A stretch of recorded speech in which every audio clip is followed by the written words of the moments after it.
from Southern Maryland's weather leader. This is a JB Weather Alert.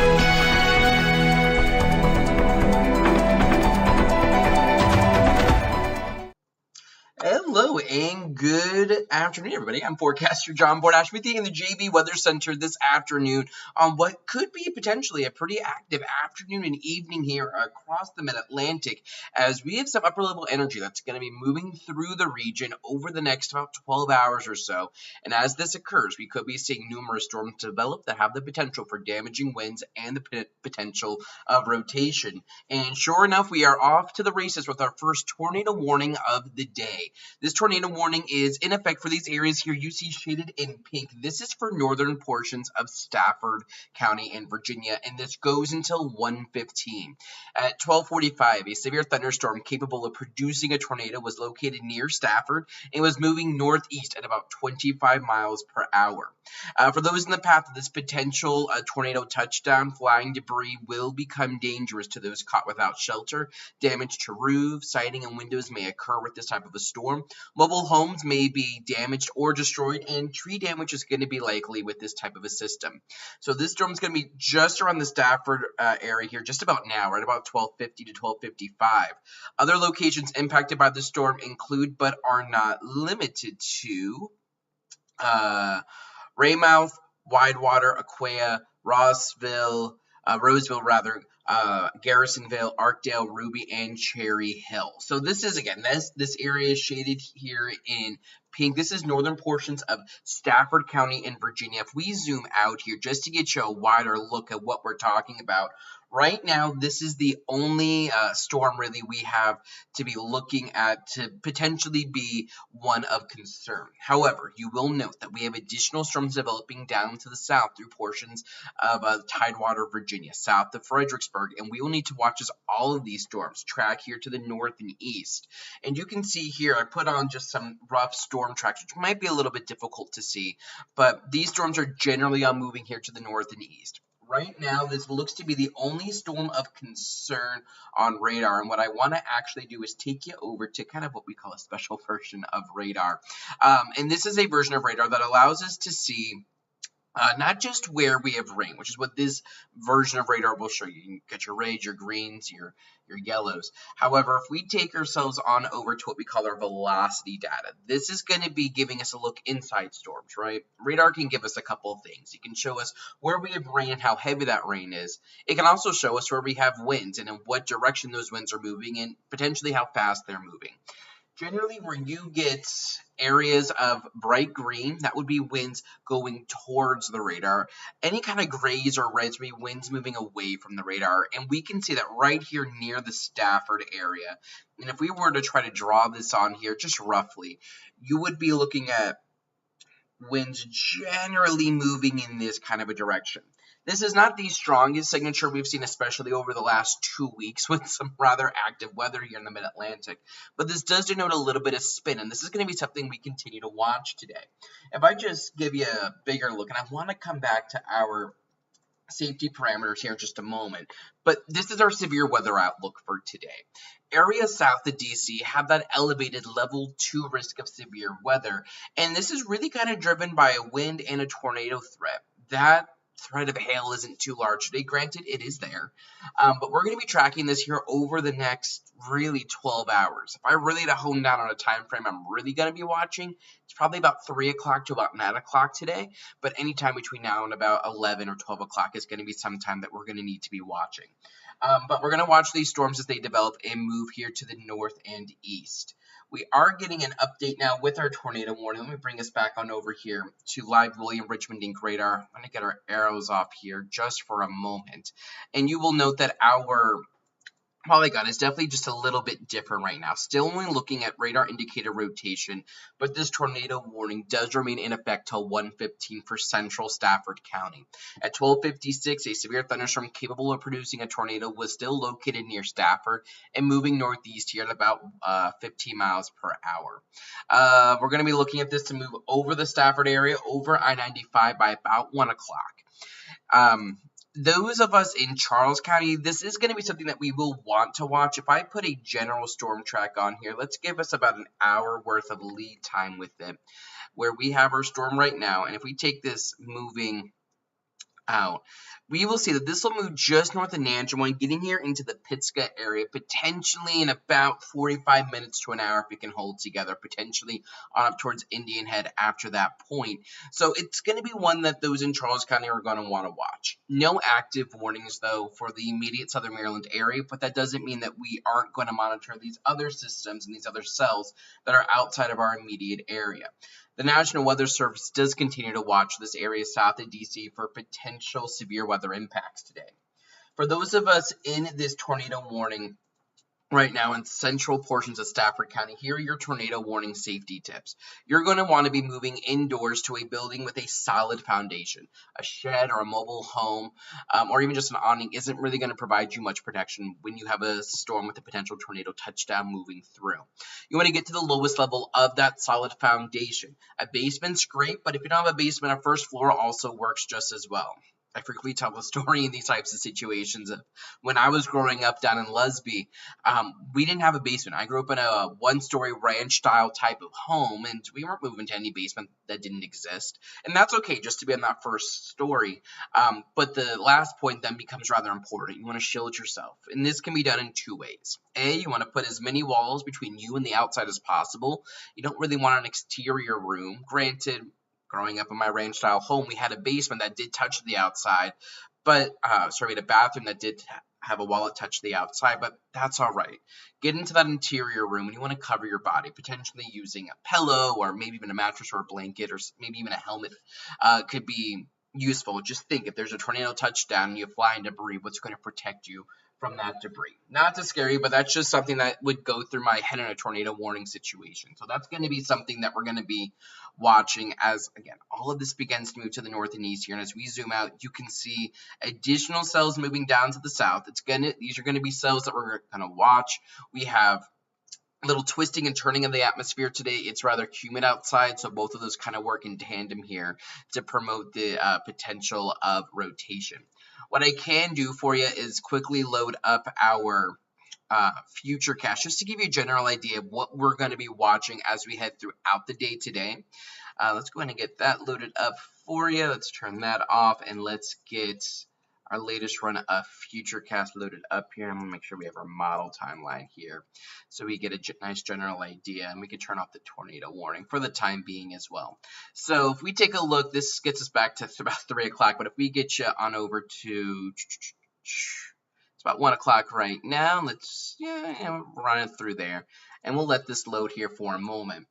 But what you can see is just this general, what we would call popcorn type of storms initially across the area. As we start to get some of that humidity to really start to bubble up some storms. As we push this forward, though, you can see that we start to see storms become a little bit more numerous as we head towards about 5 or 6 o'clock. Now, our model's been jumping around a little bit with where the worst of this will be. I tend to think that the worst of these storms are not going to be north of DC, just given where our warm front's going to be. But we will need to watch as we head towards 7, 8, 9 o'clock as these storms begin to cross I-95 and getting near the Potomac River, what they're able to do.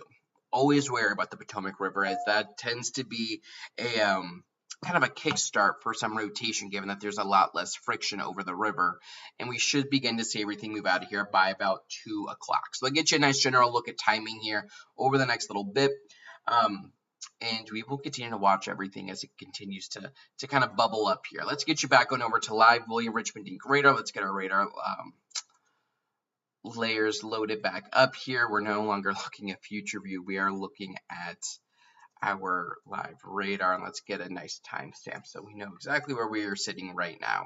So you can still see, looking at this tornado warning here, this is still in effect for central to northern portions of Stafford County, and this might actually be a good chance to reset a little bit here for you. If you're just now tuning in, good afternoon. I'm Forecaster John Bordash with you here in the JB Weather Center this afternoon, and as I will be throughout the day today, tracking and really watching as we have a very interesting weather setup kind of overhead. If I show you kind of what we're looking at today, we have this elevated risk of severe weather here across portions of the mid-Atlantic, and it's really focused from about the DC area points to the south as we head through about 10, 11, or 12 o'clock tonight. And this comes as a warm front is nearby, and an approaching cold front is also going to be moving through.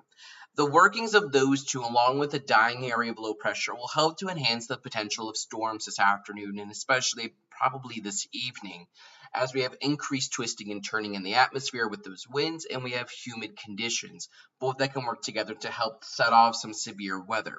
The primary risk today will be damaging winds in excess of 60 miles per hour, locally heavy rain that could cause localized flash flooding, especially west of I-95, and then also that threat of a tornado. It is not zero today. That's actually kind of what's driving the severe risk today, that elevated risk of one or two brief spin-up tornadoes, and it's pretty early yet. It's only about 1 o'clock, and we do currently have a tornado warning in effect for central portions of Stafford County. This goes here for about the next, let's call it 11, 12 minutes or so, and we're going to continue to watch this storm as it's now nearing the Stafford area, which you can see here. It's this storm just to the north of Stafford. You can see just generally with the way that radar is looking right now, you can see where you're getting a little bit of that rotation, winds kind of twisting and twirling around here as the storm begins to approach the I-95 corridor area, and this is moving here to the north and east.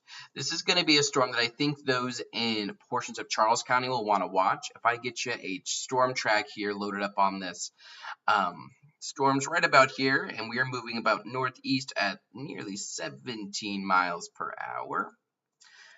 We could expect this to begin to get near the Quantico area and cross the Potomac River here, probably in about the next 20 to 30 minutes or so. Again, crossing I-95 just about now over the next 10 minutes or so, but then potentially getting out here near portions of Nanjemoy, in Pittscut, and on over towards Indian Head and Marbury in about the next 30, 45, 50 minutes or so. So before the hour's out, I would be watching this in western portions of Charles County, really northwestern portions. And we're going to continue to see cells develop. And if we zoom out here, for those of you just now tuning in, you can see where we have cells developing down to the south and west that are going to try to move to the north and east here. But these aren't going to be the only cells we're watching. There's likely going to be several more that develop later on this afternoon, going on over into this evening. And the National Weather Service is now highlighting our region, this area south of DC. I want to see if I can get this loaded up here into our system. We have the heavy rain concerns, but it really is this area south of Washington right now that we're looking at about a 60% chance of having a severe weather watch issued due to isolated to widely scattered strong and severe storms that are going to be possible through the afternoon. Damaging wind gusts are the main hazard, but a tornado or a sporadic hail incident is also going to be possible. So this will be something that we're watching. And we do have an update to the tornado warning right now for northern portions of central and northern portions of Stafford County. The tornado warning remains in effect till 1:15 for Stafford County. At 1:04, a severe thunderstorm, and you can see that just updated in our system now. 1:04, a severe thunderstorm capable of producing a tornado is still located near the Stafford, Virginia area and headed northeast at about 15 miles per hour. The hazard here is still radar indicator rotation with this cell. For those in the direct path of this potential tornado touchdown, flying debris will become dangerous to those caught without shelter. Damage to roofs, siding, or windows may occur. Mobile homes may be damaged or destroyed with this type of a storm. Tree damage is going to be likely. So this is moving over the Stafford region here just about now through about 1:10, 1:15 or so. Other locations impacted by this tornadic thunderstorm include, but are not limited to, Raymouth, Garrisonville, Widewater, Aquia, Arkdale, and Roseville. You want to take cover now. Move to a basement or an interior room on the lowest floor of a sturdy building. You want to avoid windows. If you're outdoors in a mobile home or in a vehicle, move to the closest substantial shelter to protect yourself from flying debris. Again, this is still an active tornado warning here through about 1:15 for central portions of Stafford County now. We can see where our cell is. Maybe not looking the best here on radar. I do want to get a look at that velocity data. For those just now tuning in, we can use radar in a couple different ways. It can show us where we have rain, which what we were just looking at. But what this version of radar can do is show us where we have winds and in what direction they're moving and potentially how quickly they're moving. Areas in green, especially bright green, will denote winds moving towards the radar, generally like this. and any grays or reds would indicate winds moving away from the radar, generally like this. So that's generally the area we're going to be looking at for potential rotation. I will say that this is not a tight couplet. This couplet, typically you want to see bright green next to bright red if you're looking for a tornado touchdown.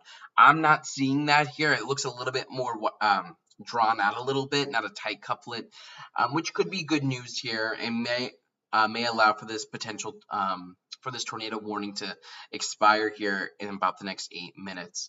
Looks like we're just now getting a new radar scan in here. I mean, the radar image itself still looks rather ominous.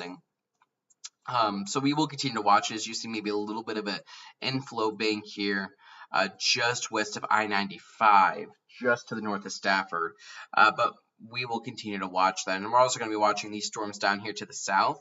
Right now, they're what we would call little baby storms. However, we will need to see if they have any rotation. I want to see if we can pull up some rotation data right now. And I'm not seeing much rotation, but it is going to be something that we do want to watch as we head here through the next several hours as all of this pushes here to the north and to the east.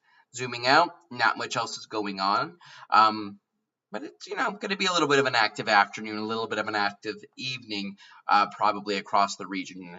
Sunday night, trying to get ready for the work week coming up while schools, I think for school's still in session. Up here in PA, they aren't, but potentially getting ready for a busy week ahead. I know that not everyone's always tuned into the weather, so might just want to let your neighbors know, like, hey, just keep an eye on the weather. Stay with JB. He's got the latest information. And I do want to get you a look at those tornado warning safety protocols for those of us here in portions of Stafford County. And again, if we're in portions of Charles County, we're going to watch this as well. Northwestern Charles County, Nanjemoy, Pittscut, Indian Head. Nothing overhead right now, but something to watch. But for those of you in Stafford, you're going to want to move to a building with a solid foundation. A mobile home, a shed, any of that doesn't typically tend to do too well with these sorts of storms. So just move inside to a substantial shelter. You want to get to the lowest level of that shelter. A basement works great, as does a first floor. Both are good. And you want to shield yourself. Put as many walls between you and the outdoors as possible. You want to cover your body. Just think, if you have a potential tornado moving through with debris flying, even if it's just gusty winds, you want to make sure you're protected from that. So Aquia Harbor, this is just north of Brook. These are going to be areas that we're going to be watching here over the next little bit. Quantico even, I would be kind of on the ready for that as well. So we will continue to watch all of this as it continues here to push to the north and east, and we can see where our severe weather risk really is today. It's going to be wet east of the Blue Ridge and really south of DC. It's going to be for much of Tidewater, Virginia, southern Maryland, and portions of the I-95 corridor as we head throughout the day today. And really going into this evening, I'm going to really be watching a time frame from about 3 o'clock to about 9 o'clock tonight to really be a potential time frame for more cells to develop, for areas of rotation to potentially get embedded with some of these storms. Damaging winds will also be a concern, upwards of 60 miles per hour. Localized flooding will also be a concern, as these storms have the potential to pack heavy rain, and as we see with the Stafford County storm moving northeast at only 16 miles per hour, you could be putting down a quick half-inch to inch of rain within an hour or so. Then that can produce some flooding, given the kind of wet May that we have had across the region, helping to alleviate the drought, but also increasing flooding concerns. That will be a bigger concern to the west, but that's going to be something I'm going to be watching here in southern Maryland as well over the next several hours as these storms move through. We should clear out a little bit for tomorrow, but then another rain chance does exist for our region on Tuesday. So kind of a little bit of an active weather pattern, and it's going to be something that we do continue to watch. Big picture, though, you can see this is really the only game we have in town right now, that tornado warning for central portions of Stafford County. Some additional cells developing down to the south across King George, down towards Caroline County, Essex County, Richmond County, getting down towards Richmond City itself, capital of Virginia. And as all of this pushes to the north and east, we will see how it interacts with the rather warm conditions we have across the region today. And those humid conditions as well. We're now looking at this storm. Looks like we are crossing I-95 finally. This storm has been a slow mover through its duration of this tornado warning here over the last 20 minutes or so. We get us a nice maybe half-hour loop or so, maybe. No? feel like it wants to give me an S of the loop. Let's see if we're okay. Not so much right now. That's okay. But we have been tracking this storm as it crossed VA 17 here into portions of Stafford County. Now is crossing I-95. And I want to see if our potential mesoscale area is loaded up. And yeah, you can see that. Let's get the heavy rainfall. It's this area here shaded in red. And it's kind of that darker red. This is going to be the area that we are watching for the severe potential. This is where we could be looking at some sort of severe thunderstorm watch, or maybe even a tornado watch to get issued later on in the next hour or two, as we start to see some more of these cells begin to develop. About 60% chance that this watch comes through with fruition, and we see that get issued. Isolated convection is developing early on this afternoon. We already see that here north of Fredericksburg and Stafford County. As a weakly unstable air mass is in the vicinity of this warm front. Additional heating occurs here to the east of the Blue Ridge Mountains, and as that occurs, thunderstorm coverage should increase and storms will move across the Piedmont and Chesapeake Bay vicinity through the afternoon. Overall instability is rather modest, however, we do have that twisting and turning of the winds. So rotating storms interacting with the warm front could pose a risk for a brief tornado or two. The area is being evaluated for a possible watch issuance. Again, it's that area here shaded in red, but it's that area in pink that does currently have that active tornado warning here for about the next 2 minutes. We'll see if it gets extended or not. I wouldn't be too surprised if it doesn't get extended, as we're starting to really kind of widen out and loosen up the core of that rotation that we've been tracking here for the next for the last 20-30 minutes or so. We did highlight this though just a little bit ago, probably about 45 minutes ago, that some of these cells did have that potential for rotation. Let's see if there is any. It's really here in the Stafford region, but I'm not overly impressed by this tornado signature, this potential rotation couplet here. And it does look like the National Weather Service is going to allow this this tornado warning to expire here at 1:15. Yep, the storm that prompted the warning has weakened below severe limits and no longer appears capable of producing a tornado. Therefore, the warning is going to be allowed to expire. However, heavy rain will still be possible with this thunderstorm. For those of us in portions of Charles County, Nanjemoy, Pittsburgh, Indian Head, I would still watch this as these storms cross the Potomac River. They do like to spin up very quickly on us, so we're going to continue to watch that. But for the time being, let's call that where we are today. I'm sure there will be plenty more live streams throughout the afternoon and evening. Stay tuned to JB Weather for the latest information.